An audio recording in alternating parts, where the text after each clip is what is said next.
really I shouldn't be doing this. I have not done any work to the deck on this machine as of yet, but let's see, will it cut?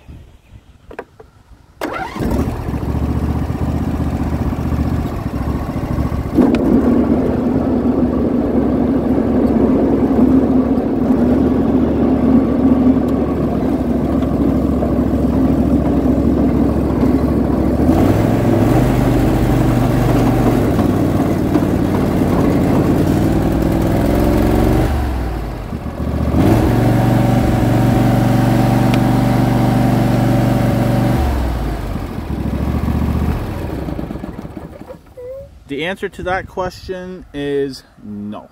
Something definitely is going on with the deck, and that will be the next video. So I'll talk to them later. Please keep it redneck like always, and please subscribe and comment.